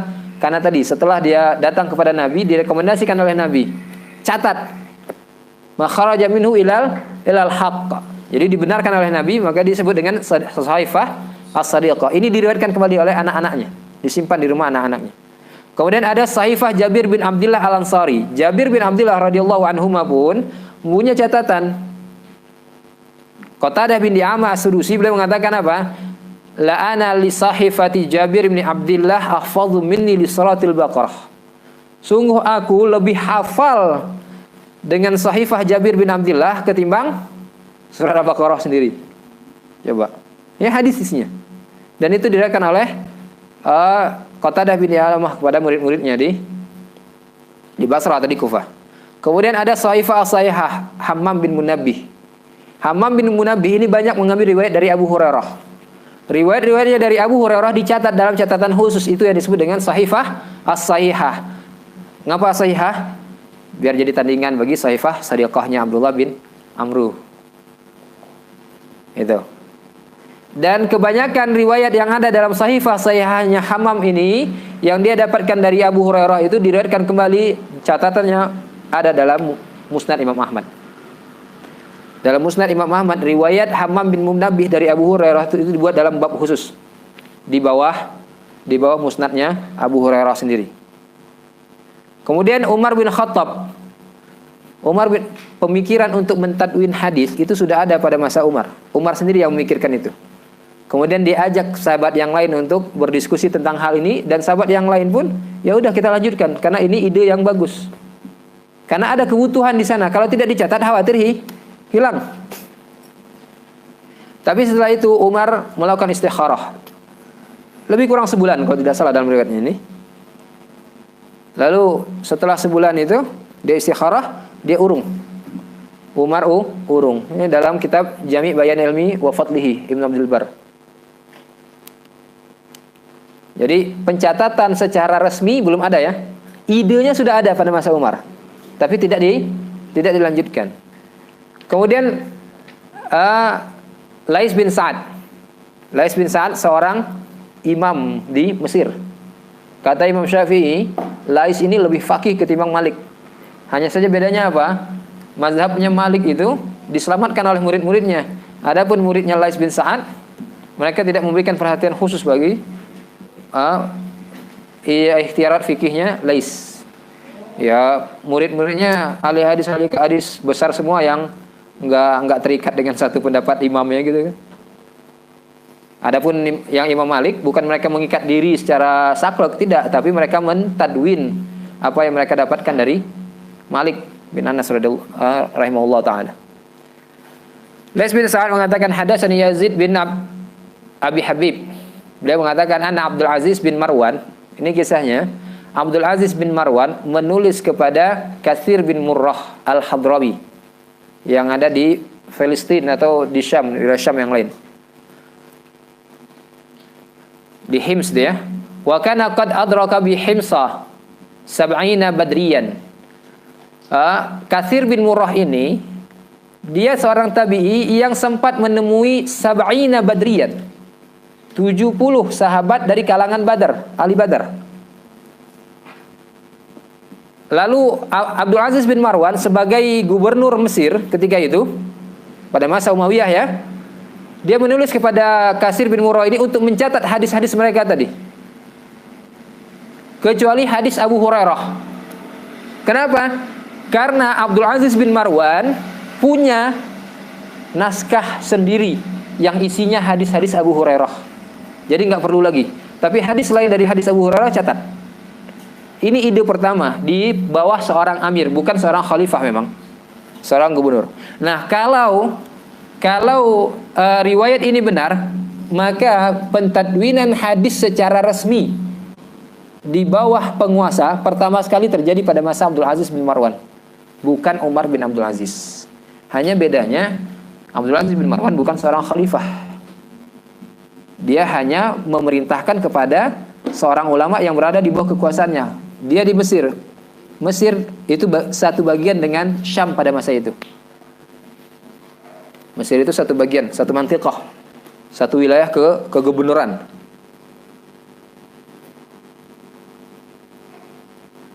Ini ketika beliau memimpin Mesir pada tahun 65 dan 85. Diperkirakan ini setahun atau 2 tahun awal beliau memimpin Mesir. Karena Katsir bin Murrah meninggal sekitar tahun 70. Meninggal sekitar tahun 70. Sementara kekuasaan Abdul Aziz bin Marwan di Mesir itu tahun 65 sampai tahun 85. Jadi diperkirakan tahun-tahun awal beliau memimpin di Mesir. Kemudian Umar bin Abdul Aziz setelah itu sebagai khalifah, setelah dia menjadi khalifah, dia menulis kepada ulama di setiap negerinya, kepada gubernur-gubernurnya untuk mencatat hadis, untuk menghimpun hadis. Ini yang masyhur sebagai tadwin hadis rasmiyan, secara resmi pada masa Umar bin Abdul Aziz, wafat pada tahun 101 Hijriah. Beliau menulis kepada Abu Bakar bin Muhammad bin Amr bin Hazm. Abu Bakar bin Hazm di Madinah, uktub ilayya bima thabata indaka minal hadisi an Rasulullah sallallahu alaihi wasallam wa bi hadisi Amrah fa inni qad khashitu durusal ilmi ay zihabul ilmi wa dhahabahu. Durusal ilmi wa dhahabahu, hilang ilmu tadi. Dicatat. Ini terjadi pada ini. Di antara yang mengkoordinir masalah ini di bawah khalifah itu Ibnu Syihab Az-Zuhri. Dengan sebab ini juga Az-Zuhri itu dituduh sebagai apa? Ulama sultan katanya. Jadi kalau ada dai-dai hari ini atau ulama-ulama hari ini dituduh sebagai ulama-ulama raja gitu ya. Ulama-ulama istana. Ulama dulu udah pernah ada yang tuduh gitu. Hanya gara-gara memang kebetulan dia dekat dengan istana. Az-Zuhri dekat dengan istana. Istana siapa? Istana Umar bin Abdul Aziz. Antum tahu Umar bin Abdul Aziz itu siapa? Itu juga salah seorang ulama. Umar bin Abdul Aziz itu bukan hanya semata-mata seorang negarawan. Dia adalah seorang ulama. Ini dilakukan dalam Sunan Ad-Darimi. Dan beliau juga memerintahkan Az-Zuhri dan yang lainnya untuk menghimpun hadis. Dan Az-Zuhri itu termasuk orang yang tidak senang mencatat hadis. Termasuk orang yang tidak senang mencatat hadis. Tapi karena memang ada kebutuhan untuk mencatat hadis, plus ditambah dengan perintah penguasa dengan alasan yang jelas ini, beliau pun ikut mengkoordinir pencatatan hadis. Ini sejarah hadis dan sedikit dari cikal bakal dari ilmu hadis itu sendiri. Sampai pada abad ketiga, pada masa Imam Al-Bukhari khususnya, ilmu hadis itu sudah matang. Imam Al-Bukhari, Ar-Razi dan yang lainnya, masanya berdekatan. Ilmu hadis itu matang. Sampai-sampai para ulama mengatakan, saking matangnya ilmu hadis, dia itu ihtaraqat. Ihtaraqat itu terbakar dan berpijar gitu. Besi atau bakar sampai dia mengeluarkan cahaya sendiri. Saking matangnya. Hampir gosong jadinya kan? Itu. Ini ilmu hadis itu matang. Serupa dengan ilmu nahu. Jadi dua ilmu yang matang itu, betul-betul matang. Hatta ihtaraqat. Ilmu hadis sama ilmu nahu. Nah, disitulah ada mulai dibuku seorang membukukan sebagian cabang-cabang ilmu hadis secara afrad. Tentang cabang A satu buku, cabang B satu buku, cabang D satu buku dan seterusnya. Kalau dalam buku yang tidak secara khusus, maka penyusunan kaidah-kaidah terkait dengan ilmu hadis pertama sekali dilakukan oleh Imam Asy-Syafi'i. Pertama sekali dilakukan Imam Asy-Syafi'i di dalam Ar-Risalahnya. Tetapi itu kan tidak khusus ilmu hadis. Di dalamnya ada ilmu hadis, di dalamnya ada ilmu usul fikih dan seterusnya. Tetapi kalau dibukukan Imam Syafi'i pertama sekali. Imam Syafi'i pertama sekali. Tapi secara khusus yang pertama sekali adalah penulis Al-Muhaddits Fasil. Rama Hurmuzi. Seorang qadhi seorang qadhi menulis itu dengan muhaddits fasil tadi. Tapi tentunya tidak seluruh bagian ilmu hadis masuk dalam kitab itu. Kitabnya hasil tahqiq dari putrinya Syekh Mukbil. Itu tebalnya cuma segini. Itu nggak mencakup semuanya.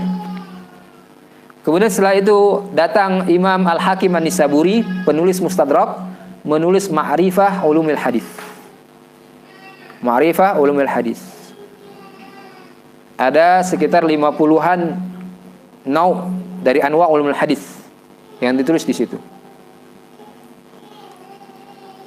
Kemudian Al-Khatib Al-Baghdadi, dan Al-Khatib Al-Baghdadi ini tidaklah ada satu cabang ilmu hadis kecuali dia punya bukunya.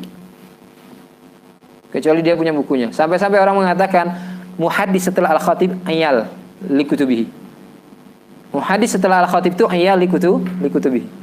Jadi mereka itu adalah anak keturunan dari karya-karyanya Al-Khatib. Muhaddis setelah Al-Khatib Al-Baghdadi. Adapun yang lain banyak seperti Qadhi Iyad pun punya kitab mustalah dan sebagainya.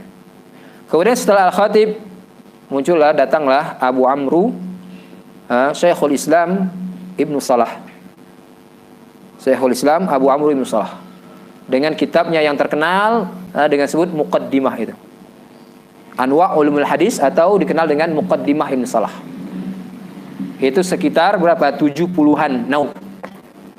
70 atau 80 nau. Nah, kitab Abu Amru Ibnu Salah ini diringkas oleh orang-orang setelahnya. Di antara yang meringkasnya siapa? Di antara yang meringkasnya adalah Ibnu Mulakin sendiri dengan kitabnya Al-Muqni'. Al-Muqni' Al-Mughni fi Ulumil Hadis. Nah, kitab ringkasan Mughni ini diringkas kembali oleh Ibnu Mulakin, itulah yang sekarang insyaallah akan kita bacakan nanti dengan nama Tadhkirah. At-Tadhkirah fi Ulumil Hadis.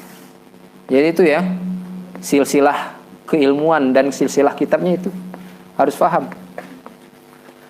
Kaitannya apa? Kaitan saya ingin sampaikan di sini, tambahan di sini, marhalah dalam mempelajari ilmu hadis, termasuk marhalah dalam mempelajari ilmu syar'i secara umum.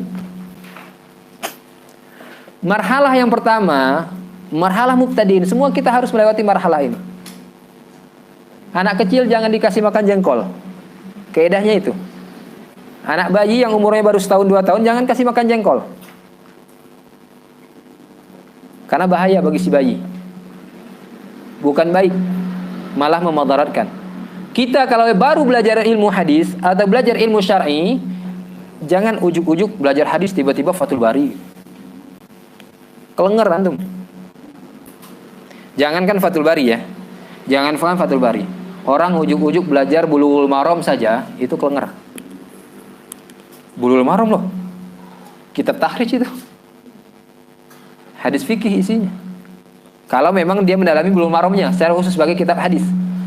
Tapi kalau panduan untuk mempelajari fikih ya mah enggak. Dia belajar fikih. Itu pun selesaikan tahapan-tahapannya. Tahapan-tahapan dalam belajar ilmu fikih. Nah, tahap pertama pelajari kitab-kitab dasarnya. Bagaimana? Apa batasan kitab itu dikatakan sebagai kitab dasar yang cocok bagi mubtadiin pertama? Kalau dalam fikih mulai dari toharoh, kita tahu toharoh itu rukunnya apa, syaratnya apa. Kemudian pembatalnya apa. Itu kalau fikih, serupa aja. Kembali kita ke ilmu hadis saja, kita nggak bahas fikih. Ini hanya contoh ya. Dan demikian ilmu-ilmu yang lain. Nah, hadis kita tahu istilah hadis sahih. Apa itu hadis sahih? Hadis sahih itu hadis yang diriwayatkan oleh orang-orang yang adil dari orang yang adil. Apa itu yang dimaksud dengan adil? Sudah. Nah, kitab-kitab yang ini diantaranya apa? At-Tadhkirah Ibnu Mulakin ini. Dia tidak memberikan pengertian ini menurut anu, ini menurut anu, ini menurut anu, ini yang rojih ini enggak. Contohnya ini enggak. Oh, berarti kalau dalam tahap pertama ada nanti istilah-istilah yang pengertiannya atau masail-masailnya yang marjuh, enggak masalah. Enggak masalah marjuh sekalipun. Antum pertama sekali belajar mustalah hadis, kebanyakan guru kami mengajarkan apa? Atau teman-teman kami yang lain mengatakan apa? Kitab apa yang pertama kali? Manzumah Baikuniyah. Itu berapa banyak istilah-istilah yang marjuh dalam kitab Baikuniyah. Pengertian hadis hasan atau hadis dhaif, pengertian hadis mursal. Itu keliru. Tapi tidak perlu kita tahu itu benar atau salah dulu. Ambil aja dulu itu. Karena jatah kita yang tadi sebagai pemula. Setelah itu baru naik tahap kedua. Bagaimana? Kita tahu istilahnya, kita tahu contohnya. Kita tahu contohnya. Atau kalau mau ditambahkan dengan yang berikutnya. Yang rojihnya yang mana di antara perbedaan pendapat terkait dengan istilah ini. Udah sampai di situ aja. Sampai di situ saja. Dan itu sebetulnya sudah menyinggung ke marhalah ketiga sebetulnya. Sampai kalau sudah bisa memunaqasyah antara satu pendapat dengan pendapat yang lain, itu marhalah ketiga sebenarnya. Marhalah yang kedua betul murni marhalah keduanya aja, istilah contoh. Istilah contoh. Tapi sebelum masuk ke marhalah yang kedua, mungkinkan dulu yang pertama tadi. Indikasi kalau kita sudah mungkin apa? Atrian hadis sahih apa? Hadis sahih itu ini. Apa yang dimaksud dengan adil? Adil itu ini, selesai. Atrian tolong ajarkan. Bisa. Tapi Atrian hadis sahih itu apa? Hadis sahih itu adalah hadis yang dia ada sanadnya. Itu ciri tidak mungkin itu. Tolong ajarkan. Oh, belum berani, nggak tahu. Itu belum mungkin. Sudah mungkin baru masuk marhalah kedua, sama mungkin kan juga. Contohnya seterusnya. Masuk marhalah ketiga tadi ada munakasyah di situ. Nah, marhalah keempat ini marhalah mutakhassisin. Marhalah yang kedua apa? Ya, kita bisa naik ke muhtasarnya Ulumul Hadis Ibnu Salah. Muhtasarnya Ulumul Hadis Ibnu Salah. Marhalah yang ketiga kita bisa masuk ke muqaddimahnya Ibnu Salah, Ulumul Hadisnya Ibnu Salah. Marhalah yang keempat apa? Nah, itu model-model Fathul Mughis. Marhalah ketiga tadi selain yang Ibnu Salah apa? Bisa juga Nuzhatun Nazar. Itu pun kadang masih berat. Butuh Nuzhatun Nazar, syarah Nuzhatun Nazarnya gitu ya. Biar lebih gampang difahami. Dan marhalah yang keempat tadi itu bagi mutakhassisin saja. Jadi kalau kita yang bukan mutakhassis, bukan tarkis di ilmu hadis, marhalah keempat itu nggak perlu dimasuki. Karena bagi orang yang tidak mutakhassis di ilmu hadis, marhalah ketiga itu sudah cukup berat. Teman-teman kita nyampaikan ke saya 2 terjemahan Muqidhah apa? Tazkirah. Saya lihat di awal-awal saja nggak enak terjemahannya ini. Ada beberapa hal yang keliru. Di samping dengan kekeliruan naskah juga. Ditunjukkan yang kedua. Wah, ini keliru-keliru tapi masih mending lah. Itu yang membuat terjemahan bukan orang yang baru belajar ilmu syar'i, enggak. Sebagian ustaz.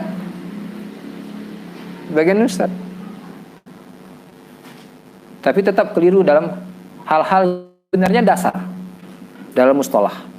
Kenapa? Dimaklumi karena mereka bukan orang yang mutakhassis dalam ilmu hadis. Mereka tahu ilmu hadis itu tahu saja.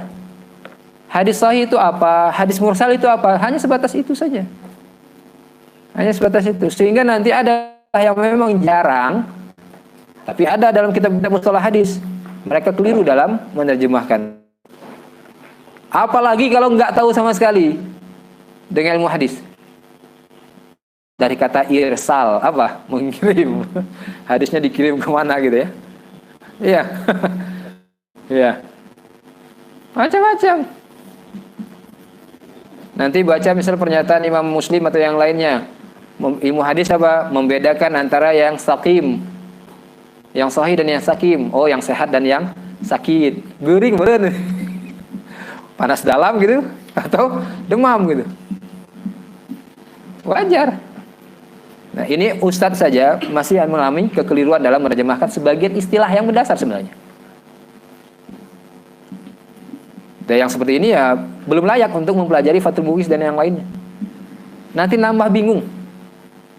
Nah, di sini sebenarnya garis tekannya apa? Yang ingin saya sampaikan, pertama, belajar sesuai dengan marhalah kita. Biar ilmu kita itu betul-betul mapan, kokoh.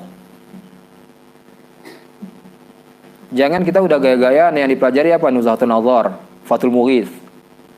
Ya. Sarah Alfiyah Iraqi, Sarah Alfiyah Suyuti, itu yang kita pelajari. Sarahnya sarah yang mabsut. Atau bahkan Tadbir Rawi aja. Enggak Fathul Mughis, tapi Tadbir Rawi Suyuti. Sarah Ikhtisar Ulumul Hadisnya Imam Nawawi. Itu sama anak kecil disuruh makan jengkol. Nah, kita yang awal-awal apa? Manzumah Baiquniyah, Gharami Sahih, ya. Atau bahkan mungkin untuk lebih mendekatkan lagi ke sana sebelum masuk yang seperti ini, mustalah hadis yang disusun oleh orang-orang mutakhirin seperti Taisir Mustalah Adilnya. Itu sedikit luas, ada contohnya. Tapi masih bisa lah untuk metode ini. Karena dengan ungkapan-ungkapan yang sederhana, tidak banyak munakasyah. Atau mungkin yang lebih tipis, mustalah hadisnya Syekh Utsaimin gitu ya. Tentunya pun dengan guru.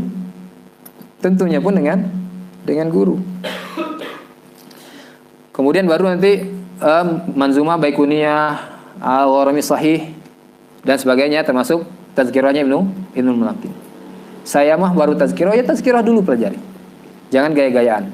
Yang kedua, yang pertama tadi sadar diri kita di mana. Yang kedua, setelah kita sadar diri di mana terkait dengan apa yang kita pelajari, sadar diri juga kita siapa. Masih levelnya tazkirah Ibnu Mulaqin, karena debat sini. Dalam semua cabang ilmu. Mau itu masalah fikih, mau itu masalah tafsir, mau itu masalah akidah. Jangan ngerasa kokoh, oh saya ini kokoh dengan akidah Sunni gitu ya. Levelnya cuma level apa coba? Level usul salasah. Itu pun belum tamat-tamat. Ini maghrur yang seperti ini. Lalu debat sana, debat sini, segala orang dihantam.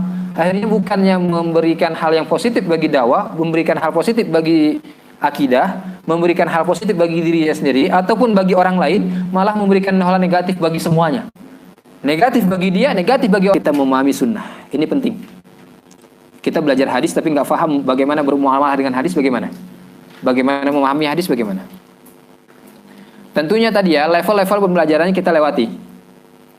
Termasuk sampai ke sini ujungnya bagaimana kita memahami mentatbik sunnah dalam kehidupan. Sunnah itu harus difahami fi dhawil Quran, di bawah naungan Al-Quran. Artinya sunnah itu jangan dipisahkan dengan Al-Quran. Sunnah itu jangan dipisah dengan Al-Quran. Mana-mana as-sunnah itu haruslah sesuai dengan Al-Quran. Karena peran as-sunnah itu pada 3 peran, sebagaimana dikatakan oleh Imam Syafi'i dalam risalahnya. Pertama, dia sebagai penjelas dari apa yang mujmal dari Al-Quran. Kemudian dia sebagai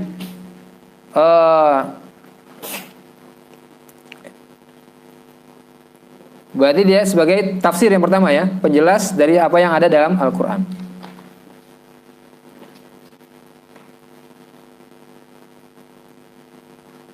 Yang kedua apa?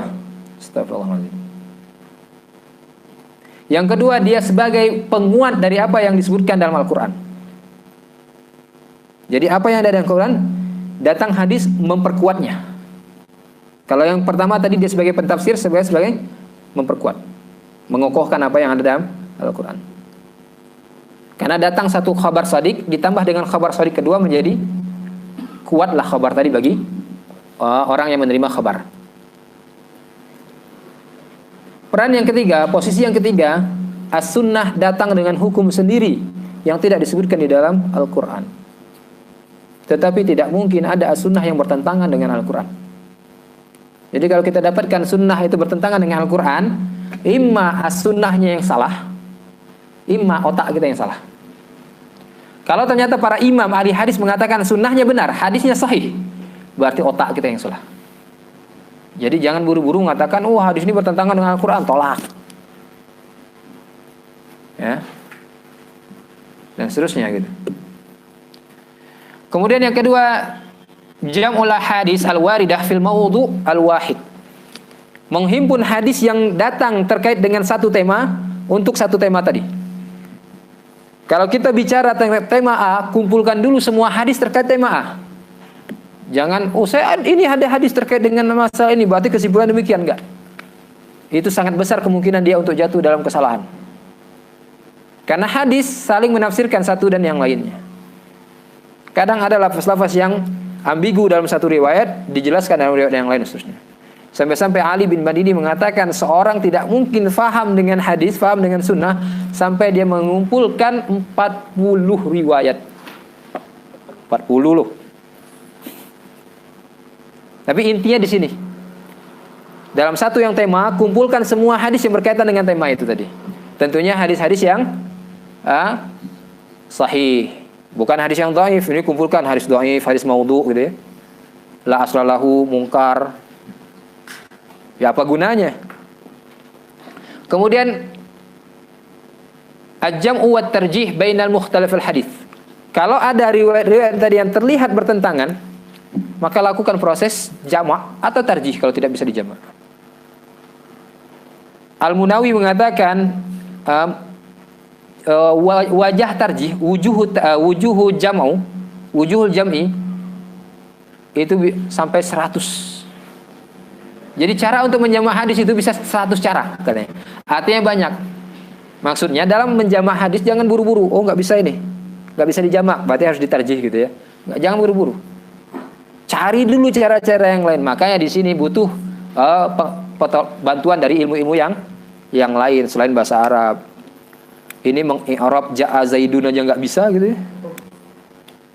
Mau menjamak hadis, mentarjih masail fikih gitu ya. Ja'a Zaidunnya nggak bisa di-i'rab sama dia. Kemudian harus juga mengetahui mana yang nasih dan mana yang mansuh dari hadis. Mana yang nasih dan mana yang mansuh dari hadis. Kemudian juga harus mengetahui sababul wurudul hadis. Ini sebagai bantu untuk memahami sunnah. Kemudian juga harus mengetahui ma'rifah gharibul hadis. Harus mengetahui gharibul hadis.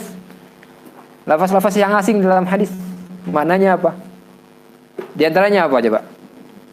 Dulu saya pernah membahas tentang nyanyian. Di antara pembahasan nyanyian itu nggak lepas dari kata al-ma'azif. Dari kata al-ma'azif. Ma'azif secara bahasa kalau kita buka kamus artinya semua alat yang digunakan untuk bermain-main. Itu ma'azif. Ya. Tapi dalam hadis, misalnya dalam riwayat Al-Bukhari, Nabi sallallahu alaihi wasallam mengatakan apa? Yastahilluna min ummati aqwamun al-hirra wal harira wal khamra wal ma'azif. Apa maksud ma'azif di sini? Jangan hanya kamus, apalagi kamusnya kamus Muhammad Yunus ya. Kamus Indonesia Arab. Tapi lihat dalam kitab-kitab gharibul hadis, lihat isti'malnya Arab terkait dengan ungkapan itu. Itu yang penting di situ. Orang Arab tidak menggunakan kata ma'azif secara mutlak kecuali yang mereka maksudkan adalah alat musik. Di antara orang belakangan kan ini larang ma'azif. Ma'azif itu kan umum gitu. Dibikin umum. Berarti nggak paham dengan istimalnya Arab. Secara mutlak kata ma'azif itu digunakan, ma'azif itu untuk alat musik. Kecuali ada qaidnya ya. Kalau ada qaidnya lain lagi, ini secara mutlak alat musik. Dan yang lainnya harus kita paham dengan gharib hadis. Dan ini semua cabang-cabang ilmu khusus dalam ilmu hadis. Gharibul hadis ini ilmu tersendiri. Sababul wurud hadis ilmu tersendiri. Nasikh mansuh hadis ilmu tersendiri. Mukhtaliful hadis ilmu tersendiri. Nah, ini luasnya ilmu hadis dan seluruhnya sudah matang. Dan setiap cabang ilmu punya kaidah-kaidah sendiri. Kemudian memahami sunnah sebagaimana para sahabat dan Rasulullah SAW memahaminya. Jadi jangan berdiri sendiri. Memahami sunnah dengan kemampuan otak kita sendiri. Lihat bagaimana para sahabat dalam memahaminya. Kemudian yang 9, rujuk ila kutubi syuruh al-mu'tamadah. Rujuk kepada kitab-kitab syarah hadis yang mu'tamad. Fathul Bari misalnya, Al-Minhaj Syarah Sahih Muslim Ibnu Hajjaj, Imam Nawawi misalnya, Aunul Ma'bud, Tuhfatul Ahwazi, dan yang lainnya. Sarah-sarah yang mu'tamad untuk memahami hadis tadi. Nah, sekarang kita belajarnya baru Tazkirah Ibnu Mulakin. Berarti kan kita belum sampai pada hal-hal seperti ini kan, jauh. Untuk sampai ke sini jauh apa dekat? Jauh. Nah, makanya sadar diri Mas gitu. Ya, tapi ini perlu disampaikan sebagai apa? Gambaran bagaimana supaya kita bisa memahami sunnah secara baik. Syekh Anis Tahir membuat buku khusus dengan judul ini. Dawabit fi husni fahmis sunnah. Kecil, tipis. Membawakan poin-poin ini dan beliau jelaskan. Ini yang harus kita pahami seperti ini. Kemudian terkait dengan Tazkirah Ibnu Mulakin ini, dengan Tazkirah Ibnu Mulakin ini, mengapa kita akan bacakan nanti Tazkirah Ibnu Mulakin, bukan kitab yang lain? Misalnya apa tadi? Baikuniyah, kan yang umum Baikuniyah. Secara asal sih nggak masalah, mau yang mana saja, tergantung kecenderungan. Dan saya secara pribadi cenderung kepada Tazkirah Ibnu Mulakin ketimbang Baikuniyah. Bahkan saya cenderung kepada Gharamisih ketimbang Baikuniyah. Ataupun yang lain ketimbang Baikuniyah. Kenapa? Ada beberapa alasan. Yang pertama, tartib dalam Baikuniyah itu acak. Kalau mau kita katakan berantakan mungkin agak berlebihan ya. Jadi dari sisi tartib yang kurang bagus, urutan-urutan istilah yang disebutkan. Tapi kalau untuk dihafal bagus, karena dia bentuknya manzumah lebih gampang. Yang kedua, konten dalam manzumah Baikuniyah itu sekitar 30 naw. Dia ada 32 bait kan? Dia hanya sekitar ada 30 nau, kurang atau lebih sedikit yang disebutkan di sana. Artinya ini sementara ilmu hadis, anwa'ul ilmu hadis itu lebih dari 100. Jadi jauh sekali. Jauh sekali. Yang ketiga, terkait dengan Baiquniyah dari sisi penulisnya, termasuk yang tidak dikenal. Apakah namanya Utsman atau Husin? Ya, Utsman atau Husin kan khilafnya? Toha, Afadli ya, Pak. Utsman atau Toha? Dan orang yang menyusun biografi Baiquni yang dimaksud ini nggak pernah lebih dari 1 lembar, bahkan nggak pernah lebih dari 1 halaman, malah nggak pernah lebih dari setengah halaman. Biografi Baiquni yang dimaksud. Baiquni itu kan nisbat ya. Permasalahannya dia Baiquni A atau Baiquni B gitu. Kemudian riwayat untuk sampai ke Baiquni terkait dengan kitabnya ini, dan Baiquni yang ini tidak dikenal kitab yang lain selain Manzumahnya ini. Nah, untuk sampai kepada Baiquni ini nggak ada sanad yang muttasil. Tidak ada sanad yang muttasil untuk Manzumah Baiquniyah bagi kita hari ini. Jadi nanti sampai kepada tabaqat sekian bi asanidihi ila muallifi atau ila nazimihi atau nazimiha. Begitulah jadi terputus.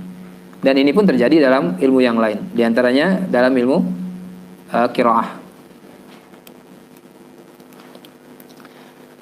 Sedangkan Tazkirah Ibnu Mulakin dari sisi tartib dia rapi, serapi tartibnya Ibnu Salah.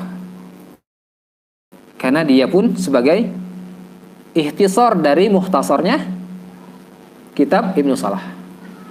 Jadi dari sisi ini saja untuk sampai dia kepada kitab induknya itu jelas urutannya. Sedangkan Baiquniyah tidak, dia berdiri sendiri. Dia berdiri sendiri. Jadi antara Manzumah Baiquniyah dengan Muqaddimah Ibnu Salah itu terputus juga. Isinya sama tapi jalurnya terputus. Sementara Tazkirah Ibnu Mulakin ini ringkasan dari Al-Mughni yang dikarang oleh Ibnu Mulakin. Al-Mughni ini adalah ringkasan dari Muqaddimah Ibnu Salah. Dari sisi tartib dan itunya. Kemudian yang kedua tadi, nau yang disebutkan, anwa'ul hadis yang disebutkan dalam Tazkirah ini sekitar 70 atau 80 nau. Memang bagi mubtadi lebih berat kan 80 ketimbang 30. Ya, tapi berat karena kita batasi. Kita faham, kita mubtadi, kita level pertama istilah, tarif istilah. Istilah, tarif istilah, insyaallah tidak begitu berat. Dan dia lebih mendekati kepada real dari anwa'ul hadis yang ada. Ketimbang 30 jauh sekali kan? Ketiga, Ibnu Mulakin ini hafiz min hufadhil hadis ma'ruf. Berbeda dengan tadi Baiquni. Jadi kita belajar mustalah hadis dari betul-betul ahli hadis. Dari kitabnya ahli hadis, hufadh ma'ruf. Dan riwayat dari kita sampai ke Ibnu Mulakin ini muttasil. Jelas. Karena ma'ruf tadi Ibnu Mulakin dikenal. Muridnya siapa? Di antara muridnya adalah Ibnu Hajar Al-Asqalani. Murid Ibnu Hajar siapa? Di antara muridnya adalah Zakaria Al-Ansari. Di antara muridnya adalah As-Sakhawi. As-Sakhawi siapa? Di antara muridnya adalah Ibnu Tawil. Di antara muridnya adalah Ibnu Fahd. Abdul Aziz. Ibnu Fahd itu ada beberapa orang Ibnu Fahd. Ada Umar, ada Abdul Aziz. Umar bapaknya Abdul Aziz. Umar itu ketemu dengan Ibnu Hajar. Kalau Abdul Aziz dia nggak ketemu dengan Ibnu Hajar. Ibnu Hajar meninggal tahun 852, Abdul Aziz lahir tahun 850. Tapi Abdul Aziz punya riwayat yang melewati Ibnu Hajar langsung. Karena bapaknya Umar meminta ijazah bagi anaknya dari Ibnu Hajar. Nah ini ma'ruf. Adapun masalah kok bisa kitab Manzumah Baiquniyah itu lebih terkenal ketimbang Tazkirah Ibnu Mulakin. Tazkirah Ibnu Mulakin ini terkenalnya berapa? 10-20 tahun belakangan ya. Sementara Muqaddimah Manzumah Baiquniyah itu kayaknya kita belum lahir juga sudah terkenal ya. Apalagi di pesantren-pesantren kita di Indonesia ini.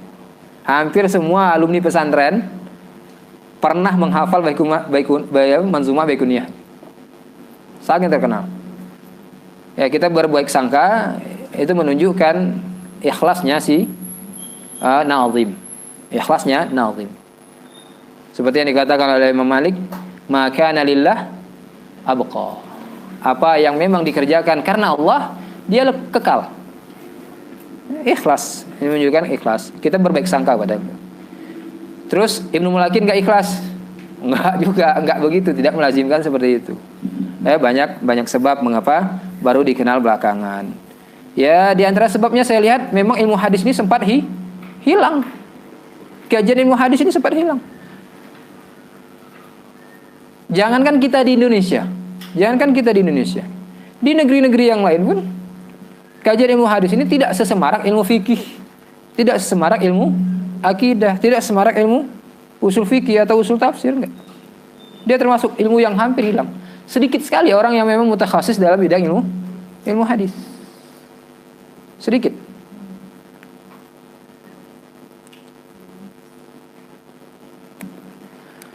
Ada pun riwayat untuk sampai kepada Imam Ibnu Mulakin ini. Di sini saya sebutkan 2 jalur dari beberapa syekh dengan cara sama ataupun ijazah. Ini kebanyakan ijazah ya. Ini ijazah amah ini. Saya mendengarkan dari beliau Dr. Mar Asli, dan beliau ini Asy'ari.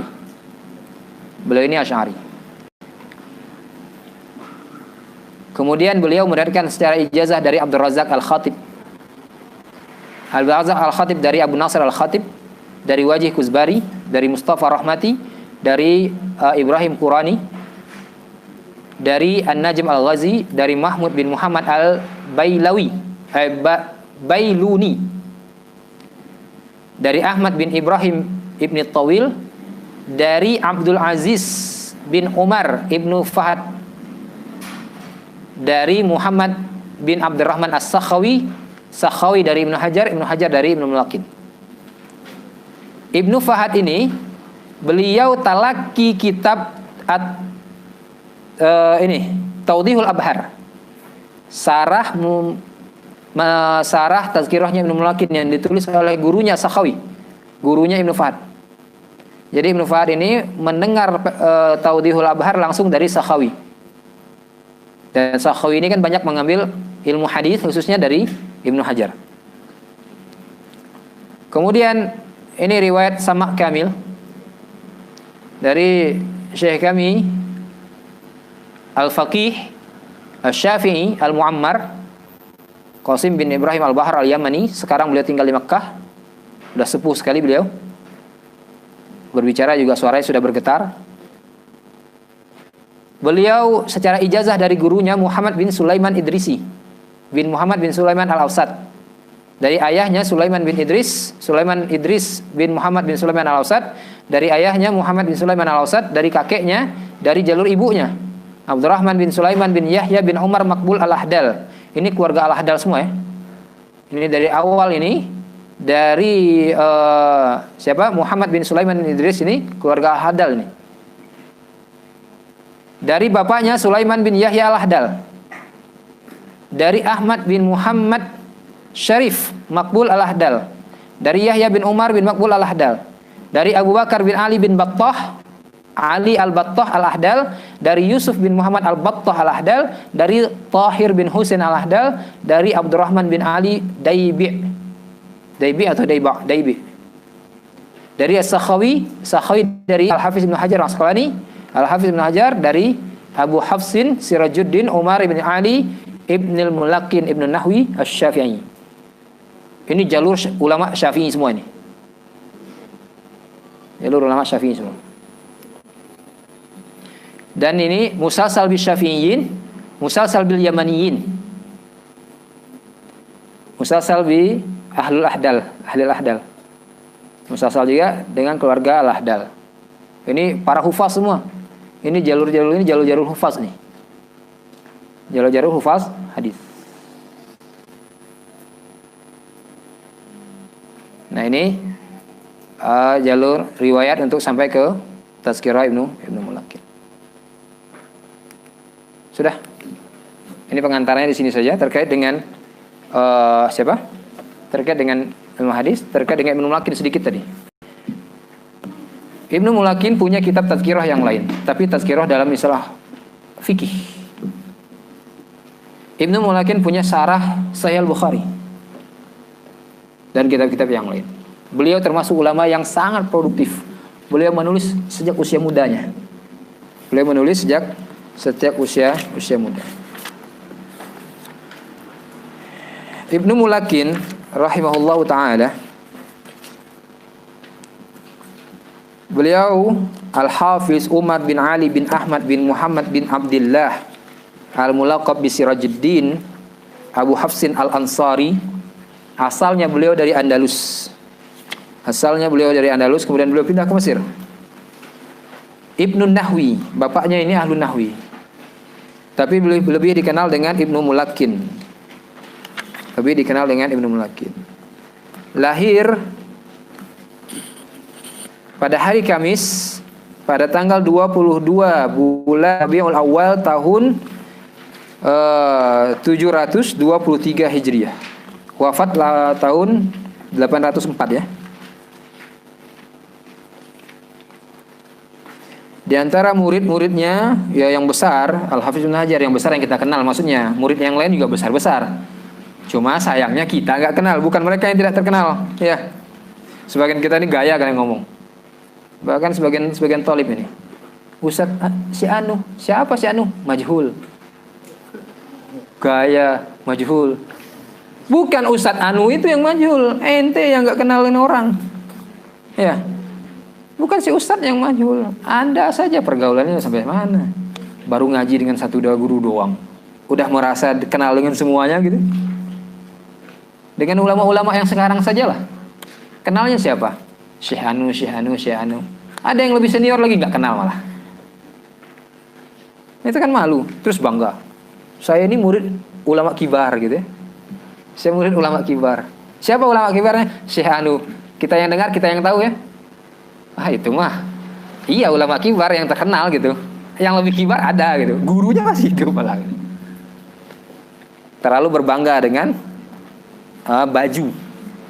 Terlalu bangga dengan baju. Yang kedua, sayangnya bajunya bukan baju sendiri lagi, baju orang lain lagi. Ini kita. Al-Hafiz Al-Ala'i beliau mengatakan terkait dengan Ibnu Mulakin, Syekhul Faqih Al-Imam Al-Alim Al-Muhaddis Al-Hafiz Sirajuddin Syaraful Fuqaha wal Muhaddisin Fakhrul Fudala. Ini pujiannya luar biasa ya, panjang banget ya. Fakhrul Fudala, kebanggaan orang-orang yang fadil, orang-orang utama. Al-Iraqi katakan Syekhul Imam Al-Hafiz. Ringkas, lihat ahli hadis yang kokoh, lebih kokoh sederhana aja. Syekhul Imam Al-Hafiz, sudah cukup lah, itu juga udah banyak. Ibnu Fad Al-Makki, saya tidak tahu ini Ibnu Fad ini Abdul Aziz atau Umar bapaknya. Sepertinya bapaknya, atau bisa juga anaknya, karena dua-duanya punya kitab tarikh atau kitab sahabatnya sendiri. Al-Imam Al-Allamah Al-Hafiz Syekhul Islam wa alamul a'immah al-a'lam umdatul muhaddithin wal qudwatul musannifin. Musannaf ya, ini tulis. As-Suyuti mengatakan, Suyuti ini jelas tidak ketemu dengan Ibnu Mulakin. Beliau mengatakan apa? Al-Imam Al-Faqih Zut Tasanif Al-Kathirah, ahadu suyukh Syafi'iyah wa a'immatil muhaddithin. Bara'a fil fiqhi wal hadis wa sannafa fihima al-katsir. Nah, banyak karyanya. Di antara karya Ibnu Mulakin,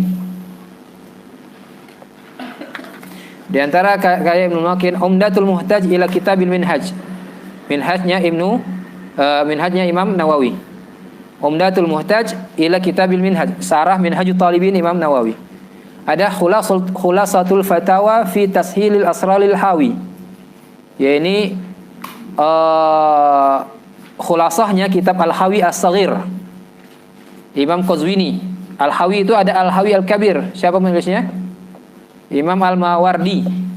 Ini Al-Hawi As-Saghir. Kemudian ada Badrul Munir fi Takhrij Ahadits Syarah Al-Kabir.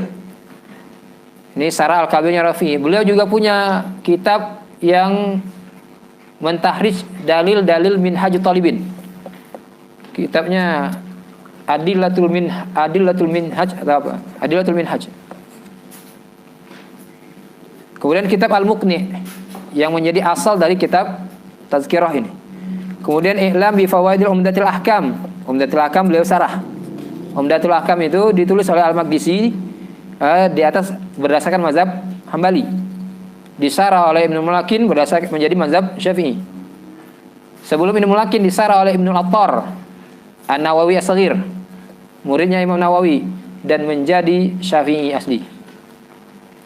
Jadi kalau ada orang bilang, misalnya ya, di antara guru kami, sebagian guru kami mengatakan seharusnya orang yang mempelajari Bulughul Maram itu menjadi Syafi'i, ya enggak lazim lah. Enggak mesti juga kok. Kalau gitu yang mempelajari Umdatul Ahkam jadi Hanabilah gitu. Nyata kan enggak? Gini. Nah, di antara sarah terkait dengan Tazkirah Ibnu Mulakin, alhamdulillah ada sarah-sarah, beberapa sarah. Yang belakangan ada Syekh Salim Al-Hilali buat sarahnya. Tebal sekali. Ada sarah yang lebih tipis, lebih sederhana atau sama tebalnya. Lebih tipis lah. Al-Hafiz sarah Ibnu Mulakin ini. Saya lupa penulisnya. Kemudian juga di antara sarah yang baik juga adalah sarah As-Sakhawi sendiri. At-Tawdih Al-Abhar. Mengapa dikatakan sarah terbaik? Di antara penyakit sebagian syarih atau sebagian syuruhat, kitab syuruhat dalam bidang mustalah hadis misalnya, mereka mensarah kitab yang untuk mubtadi'in, sarahnya menjadi kitab untuk mutakhasisin. Jadi bukan untuk mubtadi'in lagi, kitabnya kitab untuk mubtadi'in. Setelah disarah menjadi baca sarahnya malah kan bingung, baca sorangan kitab asalnya paham gitu kan. Ada yang seperti ini. Kelebihan sarahnya As-Sakhawi ini, beliau mensarah memang betul-betul untuk mubtadiin, nggak panjang lebar. Bahkan beberapa tempat kan tidak perlu disarah sebenarnya. Saya lihat, saya juga berencana, insya Allah saya sedang menyusun ini. Teman-teman ini juga keutamaan yang Allah berikan melalui teman-teman muhandis ini. Saya jadi tertarik untuk menyusun sarah hatta ta'liqat ringkas terkait dengan ini. Saya lihat beberapa tempat nggak perlu disarah sebetulnya. Sudah biar aja itu. Kalau mau kasih contoh ada. Itu saja. Baru selesai sedikit. Rencana tadi mau itu dijadikan apa? Pegangan bacaan di sini. Belum selesai, janganlah. Nah, ini kelebihan sarahnya As-Sakhawi, ringkas. Cuma sayangnya saya cari-cari di penjual di Indonesia itu nggak ada. Penjual yang bukunya ada di Indonesia maksudnya nggak ada. Akhirnya saya beli dengan penjual di Indonesia, tapi bukunya ada di luar Indonesia gitu. Nunggu seminggu lebih kemarin, alhamdulillah. Ini teman-teman muhandis dapat nggak? Nggak dapat stok sama sekali. Matan juga nggak dapat. Yang tahqiq Syekh Ali Hasan nggak ada juga. Itu aja PDF ya. Kalau saya PDF mah banyak, capek bacanya lagi, jadinya malas. Baca 10 menit udah lelah juga. Tapi ikhwan, kita ada pertanyaan nggak sebelum kita masuk ke ini, ke kitab ini? Saya ada pertanyaan, air putih ada nggak?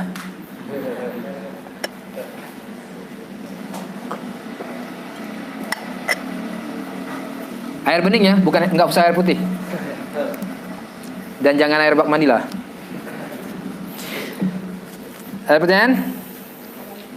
Nggak ada? Akhwat? Nggak ya? Yang tadi udah ya? Udah di luar kepala semua kan yang tadi? Oh ya.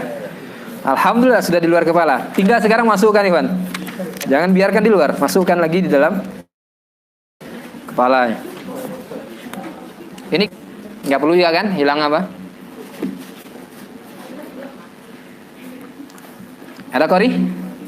Kalau Anda yang jelasin, Anda yang baca kan habis suara Anda. Ada asuransi suara nggak? Nggak ada kan? Belum ada asuransi suara.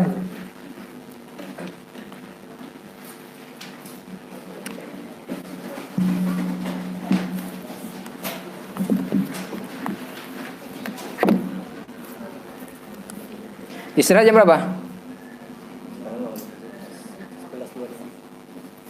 Jadi kalau di jadwal 10.45 break dulu. Jam 10. Oh, ini udah lewat ya? Oh, lewat, nggak diingatin tadi. Harusnya jam berapa? 9.45. 9.50. Atau kita istirahat 5 menit dulu ya.